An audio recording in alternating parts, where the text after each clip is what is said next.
Alright, so welcome back to My Life with Mobius Syndrome, and raise your hand if you have had 2 rounds of smile surgery.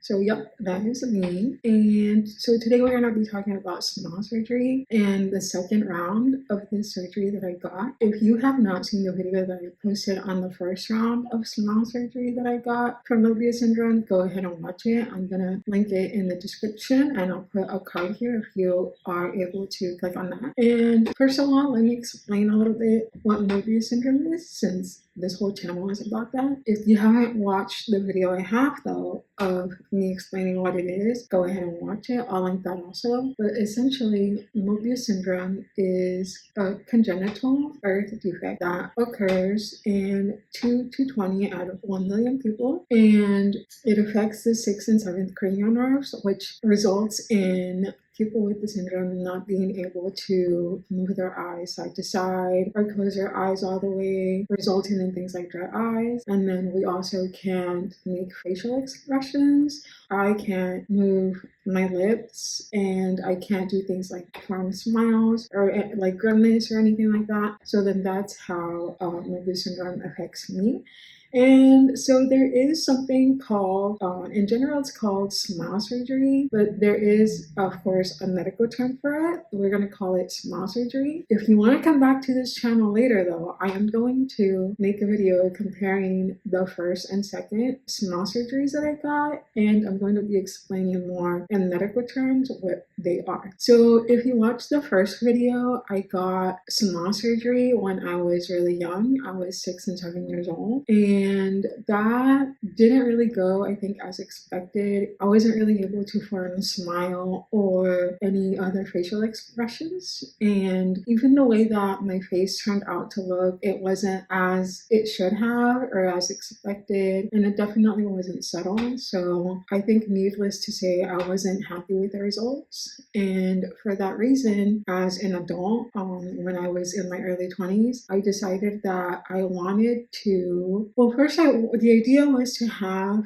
the muscles removed, because if you saw in my last video, they ended up just concentrating here, and so it just looked kind of bulky and they didn't really serve a purpose. So I wanted to just have them removed, and really, to me, it didn't matter if I was able to make any facial expressions. I just didn't want to look the way that I looked. I think I was very unhappy with that. So things happened where I was able to connect with a doctor who connected me with another doctor to have the second set of smile surgeries. And so I'm going to talk about that right now. So let's go. So like I said, the second round of surgeries, I got them in my early 20s, and the first round I got when I was 6 and 7 years old. So it was a good 17 years after. And I think that also dictated how the experience was, other than the results. So going through it as a child and then an adult was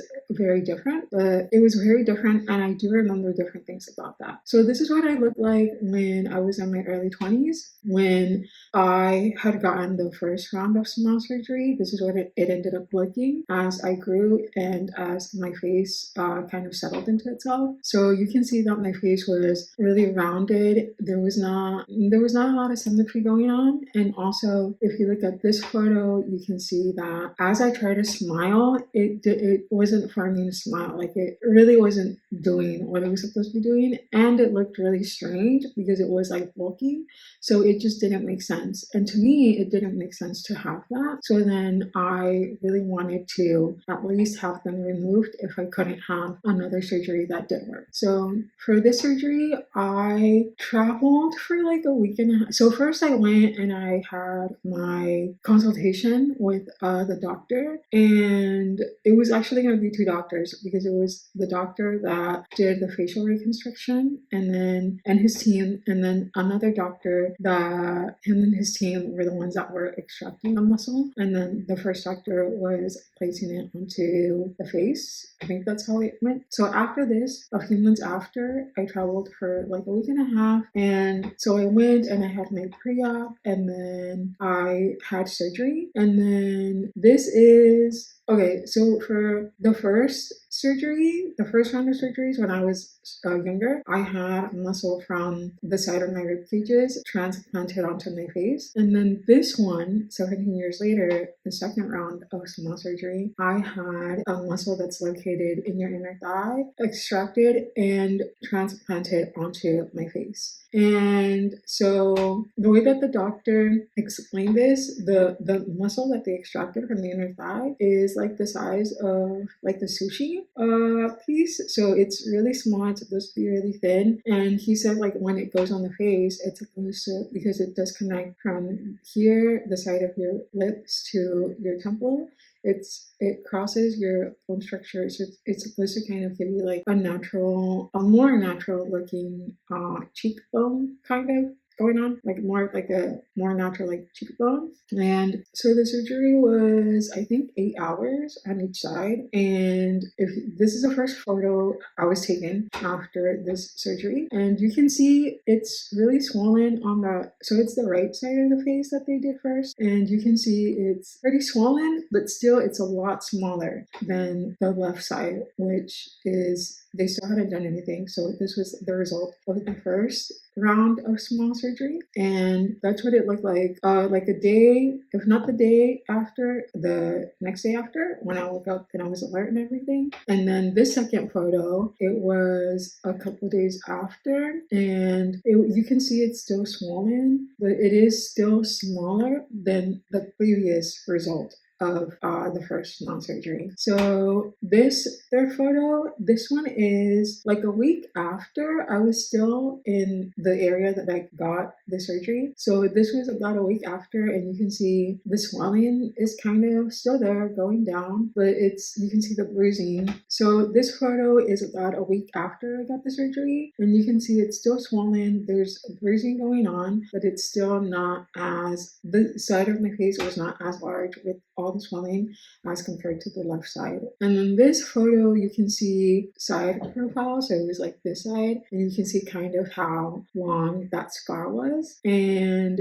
that one they actually did over another scar that I had already from the first surgery. You can see how it looked like a week after the first surgery of the second round of small surgery. Okay, that was a week later, and I think you can already see the difference and how it's going to turn out. Now, if you look at this photo, this is a month later, and compared to the day of, it looks less swollen, and I think you can see like the shape, like the face shape that it's going to have. And then in this one, you can see the like a profile side, and then just the little strips that I had to use on the scar. You can see also the swelling and the bruising going down on this photo. Here is a photo of 2 months later, and this is around the time that I started noticing a little bit of movement. So I think that's when I kind of knew like, okay, like maybe this is working, because I think with anything, there's no actual guarantee that it's going to work. But with this one, I started noticing one day when I was eating that I started feeling like a tickle, like right here. And I was kind of like, okay, like, wait a minute, like that feels really different. So then slowly I started getting a little bit of movement from here and then to what it is now.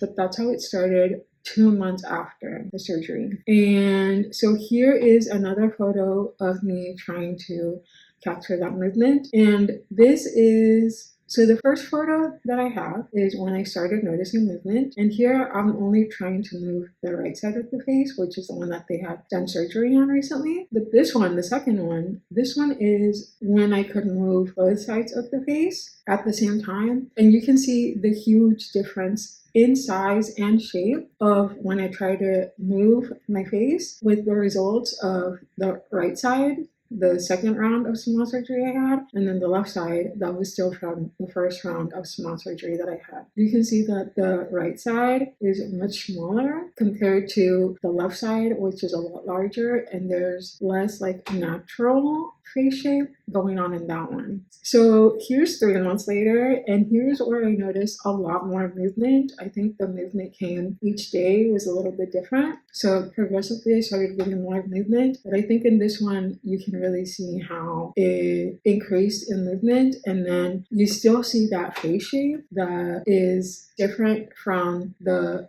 face shape that I had resulting from the first surgery. So the right side is from the second round of small surgery, and the left side here is still from the first round of small surgery. And then this is 8 months later, and I feel like even compared to the 3 months later, you can definitely see more movement, and it looks not natural, obviously, but you can tell it's going to possibly turn into a smile. So this is, and the swelling has gone down a lot. I think it took years for the swelling, I think, to go down completely, but I think even from the first day to 8 months later, which is this, you can really see the difference of the swelling that has gone down. And here I have a side view of what that looks like, and you can see it does stretch. The muscle is stretching the lip out, and I do have, even now you can see like a little bit of this, I don't know if like ridging or like wrinkle going on here, and that's just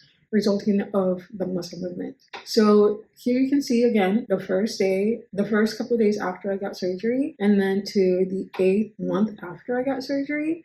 So a year after I got surgery on the right side of the face for the second round of small surgery, it was time to get it on the left side of the face. And here is this photo that is on the morning of the left side surgery. So this is what I look like facing forward, and then this is what I look like the results of the right side from the year earlier. This is, you can't really see the scar, it's really light, and then this is what it looks like when I try to make movement on that side. And then if you look at this photo, it's before that second round of small surgery on the left side, so you can see how it looks while I'm not doing anything, and then this is what it looks like when I am trying to move my face. So if you want to see the results from that second surgery, subscribe so you can get notifications of when to come back and see that video that I will be posting after this one. And there I'll show more about the results. You guys are gonna really enjoy it because it's really drastic. I think you guys are really gonna enjoy seeing the difference. But in the meantime, you can follow me on Instagram where I post kind of my everyday life living with Mobius syndrome. Or if you have no idea what I've been talking about this whole time about Mobius syndrome, you can watch this video where I explain a little more, and then I go more into detail why I talk the way I talk. So yeah, I hope you come back to another video so you can keep learning about Mobius syndrome.